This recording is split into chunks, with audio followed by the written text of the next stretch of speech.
Welcome, everyone, to the C-Suite Marketing Perspectives podcast. I'm Steve McDonald, your host. And today we're going to talk about how do you steal time from your buyers? It's so competitive, the world today, and just getting their time. We've all heard the stats about they do 70% or so of the research by themselves before they ever even want to talk to anybody in the company. So how do we steal some of that time? How do we go about and accomplish that if that's everybody's goal? Right. Well, we have on as an expert today, Jessica Zall. She is the CMO of a company called Percent. And I'm going to let her talk a little bit about what she's doing there.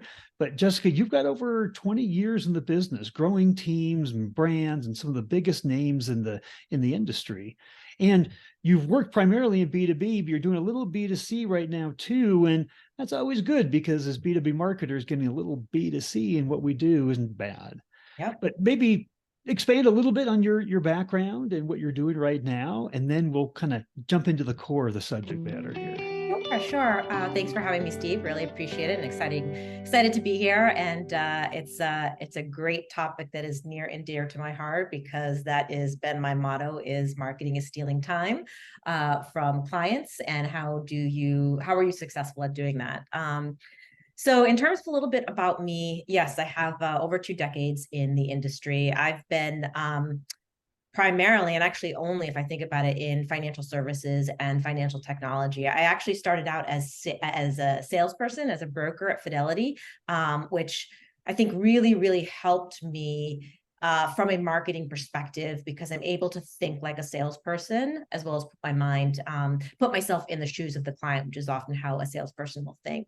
And like I said, I've been in marketing for over 20 years, both big, startup, small, medium, and very large companies, from JP Morgan to Thomson Reuters and Refinitiv, to startups and small companies like Percent and Reval.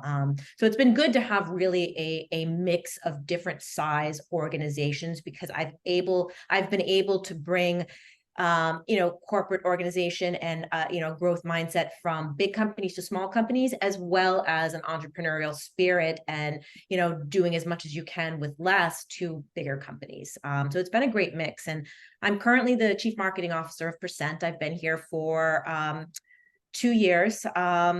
Basically, we brought together, we've created a private credit marketplace. It's the first of its kind.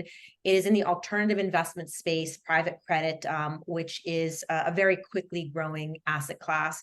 And we're doing something quite unique, is we're bringing together all 3 sides of a private credit transaction. So the B2C side are going to be your investors that want to invest in this asset class. And your B2B side are going to be underwriters who structure the transaction, and borrowers who are the ones that need to raise the debt capital. So it's a mix of B2B and B2C, but for me is really, really exciting because my career has mostly heavily been focused on the B2B side. So having B2C now is very, very exciting, because in the C side, marketing is your sales engine, where on the B side, there are actual salespeople, and marketing is driving generally top of funnel, but as we'll talk to, also helping move things across the funnel. So it's been very exciting. I'm focused on growing the company, client acquisition, keeping CAC at an attractive number, nurture, retention, pretty much everything, as from the B2C side as well as the B2B side. So what's interesting, because that's a lot, right? I mean, as CMOs, we're B2B, B2C, we're not without just a ton that we're supposed to be doing and in charge of, but you've got this mantra, right, which kind of sits on top of everything, right? And about, you have to steal time from our buyers. Just tell me a little bit about why that's your mantra, why that's what you talk to your teams about, the sales team about, and how does that inform how you think and how you structure marketing in your company? Yeah. So I've always said marketing is stealing people's time, because when you think about it, marketing, you're pushing messages, you're pushing content, you're pushing brand you're putting it in somebody's face, right? And you're trying to use things that are catchy and captivating and compelling to bring people into that journey. You're stealing their time, right? if you're stealing their time, you're asking for their time, you're taking it away, right? You think about, we are bombarded with advertisements from a social perspective, a TV perspective, an email perspective. We're also bombarded with communications constantly. And when you are bombarded with that, and you're stealing people's time, it would behoove you as a company to be providing value, right? Not just stealing people's time and shoving product down people's throat, but stealing people's time or taking people's time and providing them with value, with education and insight on things they may not know that they may need to know. From a B2B perspective, it could be how to get their job done quicker. It could be, from, how to present XYZ to ABC person, how to automate, blah, blah, blah, how to optimize your portfolio, etc. Talking to them about their pain points, showing them that and acknowledge their pain points, talking to them about what the industry themes are around that, how other people are getting it done, providing them with value that they can take away, whether or not they want to engage with you from a sales perspective and engage with your company. It still gives them value, and it creates trust in your brand, and it helps build brand awareness because you are saying, we know this space, here is what's going on, here's what our client's doing, et cetera, and you can bring them down that customer journey. So that's kind of in a nutshell. Yeah, you brought up so many important points there, but you honed in on trust, right? And education. And in today's world, the B2B buyer does most of their research before they ever want to talk to us in a company. 70+% of their research, they're making their decision on who they want to talk to, right? So that makes, like you had mentioned in the B2C world, that marketing really is that engine. We don't have sales. Well, marketing in the B2B world is becoming a much greater part of sales because you got to get earlier in the conversation or you're going to be left off the buyer's list, right? So this is really important in building that trust. And how you do that, you said about adding value. Now that's a lot of thought leadership type content, right? Tell us a little bit about, when you're trying to steal that time, and I love that visual. How are you doing that? Value is part of that, but tell me in terms of your focus on product marketing, very, very important, versus thought leadership marketing, and the balance that you try to create in your marketing campaigns. How much focus is going to one versus the other? So I'll be honest with you. I would say it's probably, I want to say it's an equal focus across all, because you need to create that funnel, right? You need to have content that supports every stage of the customer journey from an acquisition perspective. And you think about it like an hourglass, right? Where you're driving people in from awareness and engagement, bringing them down that decision funnel in terms of creating the intent and the decision-making and the buying process. But then you're also supporting them after, as they become onboarded, become a customer, and trying to create retention and loyalty. You need to have the right amount and frequency of content to support all of that, right? Because it is a circular journey. However, your top of funnel content that is going to be able to create, or that is designed to create the engagement and the awareness, oftentimes is more hefty to produce, right? So for example, in past campaigns and in a current campaign, actually, I'm going to talk about a current campaign that I'm doing that is for the B2B side here. It's for our institutional investors. We have a lot of resources from a headcount, bandwidth, and budget perspective on a big thought leadership research piece that we're doing with an external industry analyst, right? That is designed to, it produced a survey and data around how people are thinking about private credit right now.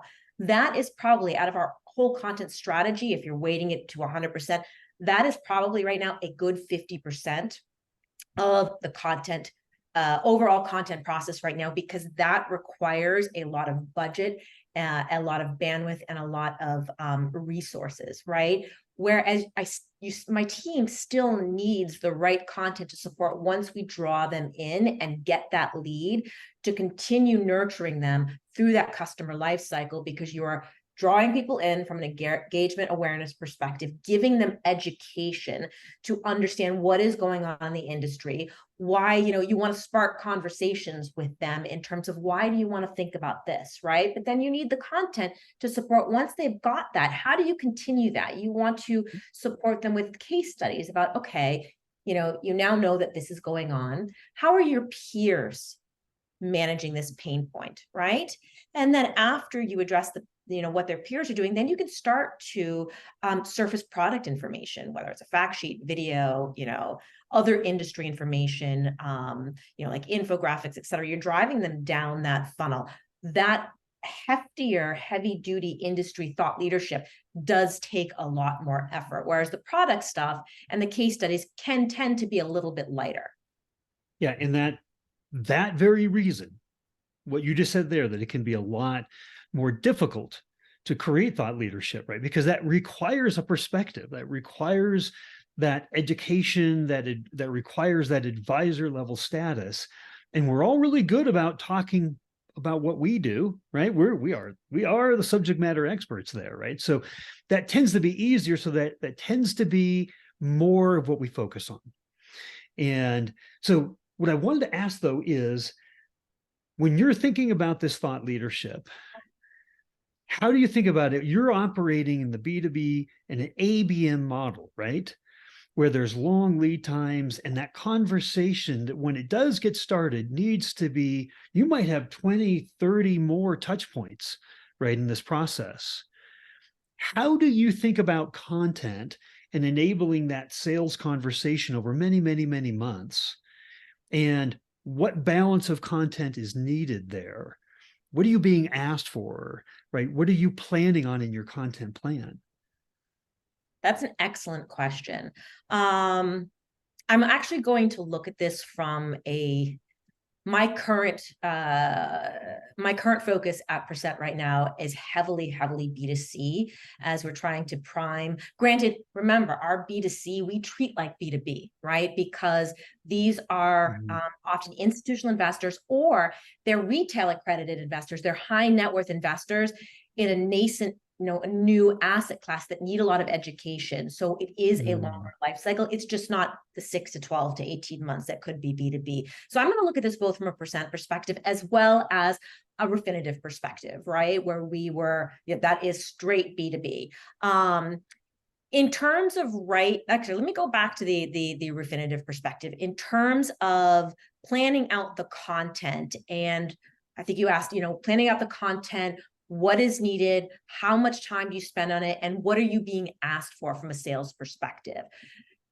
Right now, things have been changing from a consumer behavior perspective, and we've seen this over the past 5 to 10 years. I hate to say this again and again, and I feel like we've been saying the same thing for the past 5, 10, 15 years. It is becoming more digitalized, right?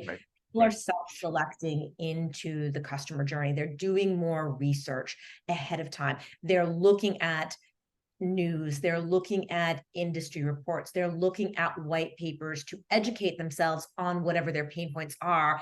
And there's a lot more out there. So you really have to fight and cut through the noise to have the most compelling content to drive people in. That, as I mentioned, that is the huge focus, right? In terms of spending a lot more effort to get people in the door, right? And you're tying that into your growth and performance marketing engine, your lifecycle marketing engine, to bring those people into the fold, put them through the lead scoring module, eventually get them to sales, right? You used to just get a lead and give it right over to sales, let sales do the job. The MQL, right? Throw it MQL, over. SQL. Yep. It is still the MQL, SQL. Don't get me wrong. That is still very, very important from a B2B and a B2C perspective.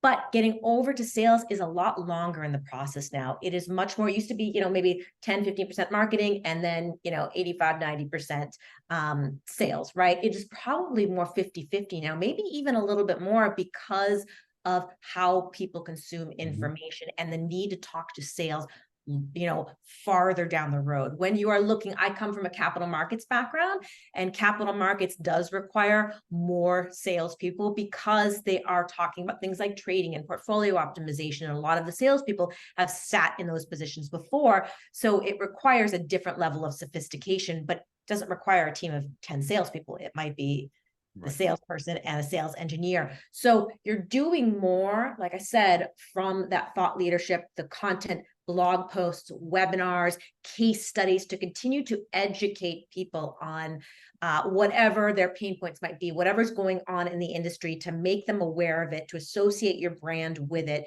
get them into sales. And then once they are talking to sales, nurture them, right? And it could be, again, webinars nurture, whether it's a webinar about, I've got to think back to my time at Refinitiv. It could be about, working with your ultra high and high net worth clients about tax loss harvesting or whatever it might be, and how to use systems for that, et cetera. Once you get them in, sales can't just take it and run. You have to continue to nurture them so that your brand, your solution is constantly at the top of their mind, right? And again, not hardcore sales, softcore sales, where it's always value. Everything you're doing them educates and gives them value. And that's the way that you have to message that. So I think that answered your question in terms of, Yeah, no, absolutely did. We interview quite a few CMOs and CROs and CEOs on this podcast, and the constant need in the B2B world to keep that conversation alive just can't be underscored, right? Because you can't sell the whole way through. So the idea of tying what you're talking about in terms of like content that educates, that thought leadership content, people can think that is top of funnel brand awareness. It's not directly tied to sales. And, one of the most direct links you can see is that if you've got something that's really interesting that's happening, that's maybe topical in the industry, or, educational in value, something that helps the buyer in their job, and a salesperson can share that, then that's a direct impact on the sales process. That just helped keep that process alive. It's often what brought them in the door in the first place. I mean, absolutely brings them in, keeps it alive all the way through. So the idea that thought leadership is just top of, maybe touches in the mid funnel, is just a wrong way to think about this. 100%. It's every funnel. And there's also a number of things that you're doing with your content, your thought leadership, that tie back to sales. And that's search engine marketing and SEO. So think about it that way. Marketing is sales. It's a different type of sales that people can self-select into based off of what they're seeing out in the market, right? So it's just not with a person. It's different type of sales. And right now, from a B2B and B2C perspective, we measure absolutely every single touch point and how it ties into revenue. Yeah, we had a woman on that said, when we found that deals that had 5 or more marketing touches in them closed at twice the rate. Twice the rate, right? So the idea of directly tying what you're talking about and its importance into sales cannot be underscored enough. So I'm going to ask you, this is a question I ask everybody in the podcast, right? So in terms of content, and it's overall importance in the business, and I'm talking about the importance of growth, overall growth and success of the business. If you were going to rate content on a scale of 1 to 10, where 1, it's not important at all, 10, it's vital to the overall growth and success of the company, where would you put it on that scale? 10. I would put it on 10 from both a B2B and a B2C perspective. From a B2C, remember, from a B2C, we're still taking the B2B approach in terms of nurturing and life cycle and deeper thought leadership, but you cannot have there can be no tactics if there is not content to back it up. And content means a lot of different things. Content could be a webinar, right? Which is also known, could also be an event. Content can be an infographic. Content can be social posts. Content can be email. Content can be shorter blog posts. It can be thought leadership, right? So content is king, it's queen, and it's everything in between. You cannot activate a marketing plan without content. Otherwise, there would be nothing to draw the customer in. Yeah, I've had it put to me. There's no demand gen without content, right? Yeah. Yeah. And it's funny because it's something that I am dealing with right now from a B2C perspective, is the need for a constant flow of fresh content, blog post, thought leadership, survey, data, social, infographic, high level advertising message that is going to touch on people's pain points, to let them know this is going on. There are ways to solve for that. So if I'm putting two and two together, it's one of the most important things you can do, right, to grow the business. Yet there's this insatiable need, right? Insatiable. And the more ICPs you have in vertical markets and that matrix, right? And there's different conversations and questions that happen all across that. It just explodes, right, in terms of the amount of content that you need to create. So give me an idea in terms of emphasis of, internally, your resources, your budgets. I don't want you to divulge anything private, right? But in terms of that, feeding that content engine, how much does that take of the resources that you have that you're willing to dedicate to the whole marketing function? That is a great question. I'm going to answer this a couple different ways. So I'm going to answer this based off of where I am now, Percent, and what we're trying to do. But I'm also going to answer this based off of my work at Refinitiv and Thomson Reuters. Right now, content. Now, don't get me wrong. When I say content and thought leadership is 10, there are still other things that have equal importance, right? Because you can't have one without the other. But content is what fuels your tactics. It fuels the fire. It draws people in.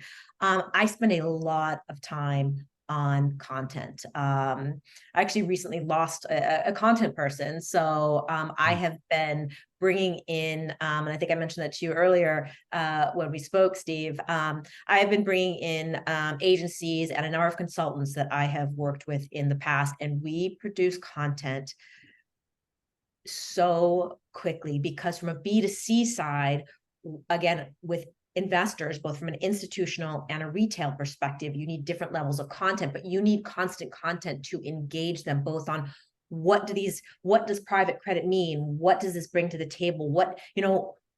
Think about it, supporting the private credit opportunities, the deals, educating them on what this deal means, what does internal rate of return mean, et cetera, et cetera. There is a constant need for content across B2B and B2C. So for me, I would say right now, 50% of my resources are for content. The other 50% is for growth and performance. And you can't have one without the other. We've had to put certain things aside in order, because we are focused on priming the marketplace pump and making sure that we have the right and enough investors to support the platform and attract the underwriters and the borrowers. And to do that, like I said, you need the growth tactics and the strategy, and you need the content to be able to actually implement that strategy. Yeah, go ahead. Oh, I was going to say from a Refinitiv perspective, content was huge there. We actually created our own separate content team. We wound up when we rebranded and repositioned from Thomson Reuters into Refinitiv, which is now owned by London Stock Exchange Group. We completely reorganized marketing and centralized it. And I led global marketing strategy, which is really the first that's kind of the first point of contact from a marketing perspective that created the strategy and then rolled it out to the regions. We created our own content team to have an ongoing supply of relevant, fresh content for every stage of the buyer journey across all of our different businesses. But that shows just how important it is that content was its own group and its own function that, of course, worked with strategy and activation, but it shows you how important it was. Content wasn't just a part of a small group. Content was its own group. So again, it shows you how important that is. So if I was going to say, because we've talked about a lot, right? And if you were going to boil it down to the one thing that you want the audience here to take away from the conversation today, what would that be? I think two things. I mean, obviously, the first thing is what we opened up the conversation with, is that marketing is stealing people's time. And I'm not saying that from a negative perspective. I'm saying that just in truth, if you logically think about it, you are asking somebody to look at something, you're taking away their time. So in order to really get them to engage, you've got to provide value, right? Give me something. I'm going to listen to you if you're going to give me something that is going to benefit me in the long run. It's not going to sell me a product. It's going to educate me and give me insight on a situation, an idea, etc. So value, value, value. I think the other thing is, and this, we used to say content is king or data is king. Content is, content is more than that. Content is king, queen, and everything in between, because in order to roll out your marketing strategy and execute your tactics, you need to have content to digitally engage people. And content can be different different mediums and it's all different shapes and sizes and lengths, right? You've got your thought leadership, you have your case studies, you have product marketing, you've got podcasts, you have on-demand webinars, live webinars, etc. And then I think the third thing is, and this is another area that's near and dear to my heart, mainly because I started out in sales, is really unifying your marketing, sales, customer success, and honestly, your product teams. When you look at the customer life cycle, it's a circle and it's repetitive. It doesn't stop. And marketing supports every aspect of it. Marketing brings brings the leads to the table, nurtures them until they're ready to close a deal, brings them to sales to help sales meet their revenue targets, right? Qualifies them to ensure they're not wasting their time. And then sales hands that over to customer success, who then winds up, you wind up going back to marketing to retain and nurture. But marketing is supporting at every, at every stage of that circular customer journey through content, right? And then of course, product is right at the center, because oftentimes you are marketing, not just marketing a brand, you're marketing a product. So everything is either a circle from a customer lifecycle perspective or a triangle from uniting product, sales, and marketing. You broke the rule. You gave me 3 answers for the one takeaway, but that was worth it. I had to get all 3 in there because they are, they are so important that I don't think there can just be one takeaway. I think right now, marketing is really coming into its own. And it's really, you're looking at chief marketing officers that are becoming chief growth officers, right? It is about growth and retention, and the responsibility and onus of marketing is greater than ever before because of this evolving environment that we're in terms of people spending more time self-selecting into things. That, I think, is the best takeaway. And the reason why you're trying to steal their time is because they're taking more control of the decision making. They've always been the buyers, right? But they've involved us more actively in that process than they ever have. That was the past. Today, the trend towards, I was just at a sales conference in Vegas this last week, and they were talking about the trend of self-serve buying in the B2B segment, right? That's where the trend's going. So the need for stealing time is ever, if it's ever more important today than it ever has been before, it is today. So this is a very poignant conversation, a great time to be having it. if people had follow-up conversation or question they wanted to have with you, is putting a link to you on LinkedIn, would that be a great place to start? Yes, 100%. You can find me on LinkedIn under Jessica Lynn Zall. I'm the Chief Marketing Officer of Percent, and would be more than happy to pick up the conversation with anyone. Well, fantastic. Well, thank you for doing that today and sharing all of your insights For with having us. me.